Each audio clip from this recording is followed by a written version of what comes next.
Most people believe their parents wanted the best for them, and they did, but what if the best they could offer was survival in the wrong game?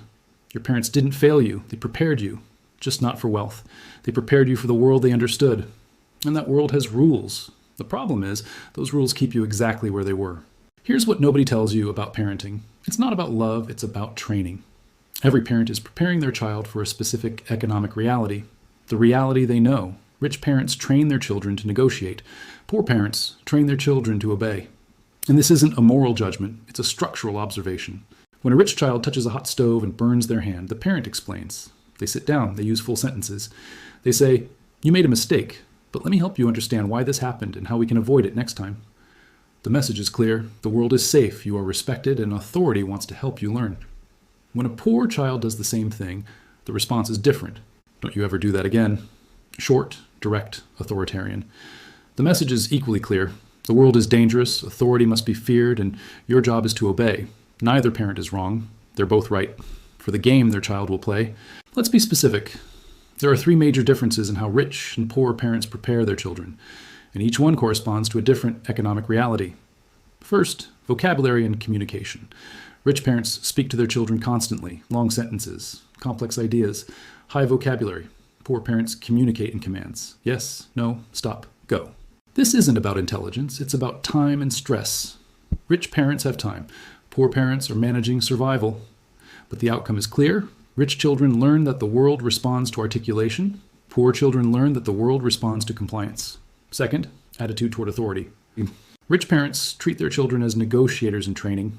When there's a problem, they explain, they discuss, they allow the child to ask questions, to push back, to debate. This teaches the child that authority is flexible, that rules can be discussed, that power responds to reason. Poor parents use command structures, because in their world, authority is not flexible. If you talk back to a police officer, if you question your boss, if you challenge the system, you get punished. So they teach their children to keep their heads down, to follow orders, to survive. Third, stability versus volatility. Rich parents make promises and keep them. Next week, we'll go on vacation. And next week, they go. The child learns that the future is predictable, that delayed gratification works, that if you wait, the reward will come. Poor parents cannot keep promises, not because they don't want to, but because money is unpredictable. Next week, we'll go to McDonald's. But next week, the paycheck is short. The promise breaks. The child learns that the future is uncertain, that waiting often means losing, that you should take what you can get now, because later might not come. This is where the marshmallow test breaks down. Everyone knows the marshmallow test. You put a child in a room with a marshmallow. You say, if you wait 15 minutes without eating it, I'll give you a second marshmallow. Then you leave. Some children wait, some don't. And researchers concluded that the children who wait have better self-control. And those children do better in life. But here's what the test actually measures. It's not self-control. It's trust. If you're a rich child, you've learned that adults keep promises. Your parents said you go on vacation and you went. They said you'd get a reward and you did.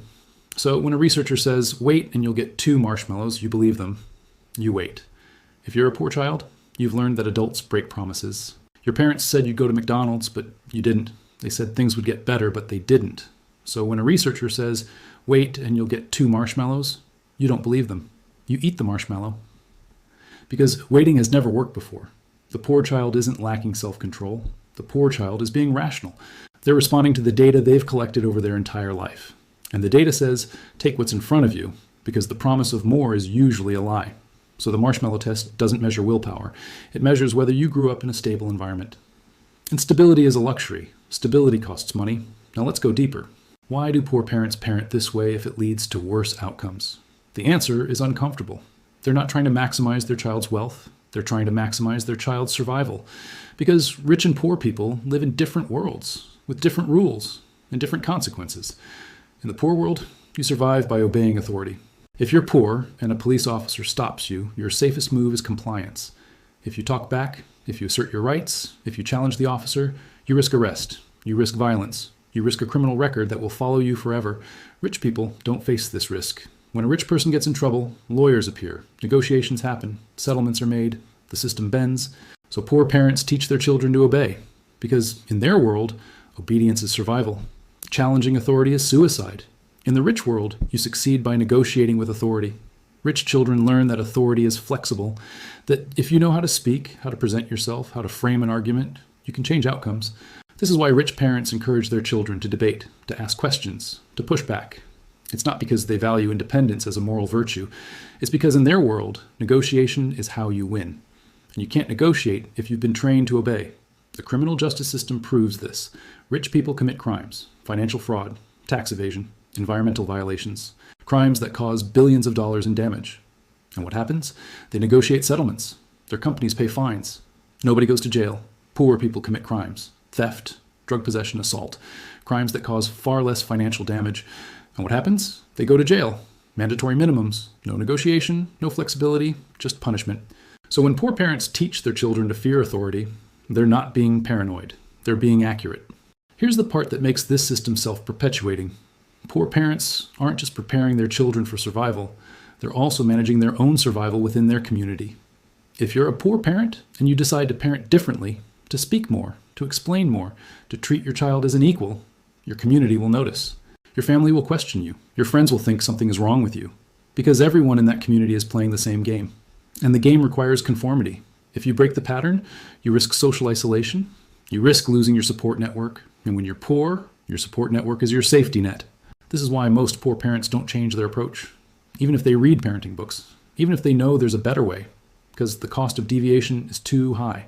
The only way to escape is to leave the community entirely, to move, to cut ties, to build a new life in a new place with new rules. But this is incredibly risky. You're abandoning the only safety net you have. And if you fail in the new place, you have nothing to fall back on. So most people don't take that risk. They stay, they conform. They raise their children the way their parents raised them, and the cycle continues. Now you might ask, if this is all true, why doesn't anyone talk about it? Why isn't this common knowledge? Because the system protects itself through belief, specifically through the belief in meritocracy. Rich people need to believe they earned their wealth, that they succeeded because they're talented, hardworking, and smart. If they admitted that they succeeded because their parents prepared them for a different game, their wealth would feel illegitimate. So they don't admit it. They tell themselves they're self-made. Poor people also need to believe in meritocracy, because if the system is fair, then failure is personal. You didn't work hard enough. You made bad choices.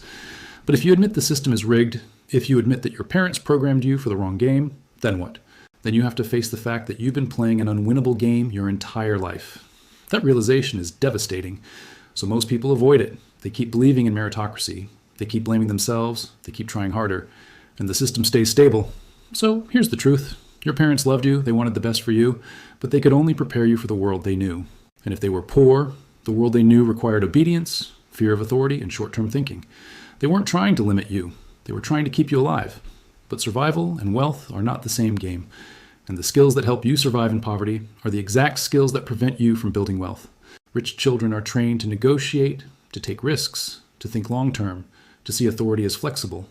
Poor children are trained to obey, to avoid risk, to think short-term, to see authority as dangerous. And this training happens before you even understand what's happening. By the time you're old enough to question it, the programming is already deep. The worldview is already set. You can learn about wealth, you can read books, you can study successful people. But if your foundational programming says, obey authority, avoid risk, take what's available now, you will struggle to act on that knowledge. Because knowledge and programming are not the same thing. And the system depends on this. It depends on most people being programmed for obedience.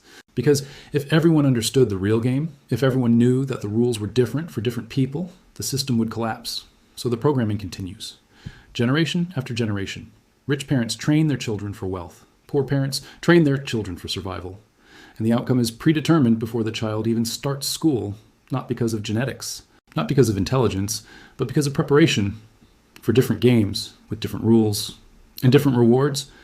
Your parents didn't program you to stay poor because they wanted you to suffer. They programmed you to stay poor because that's the only game they knew how to play. And in that game, the programming they gave you was the best chance you had. The question is, do you stay in that game or do you learn the rules of a different one? Most people never ask that question because asking it means admitting everything they believed about success was incomplete. And that's not a comfortable realization, but it is an accurate one.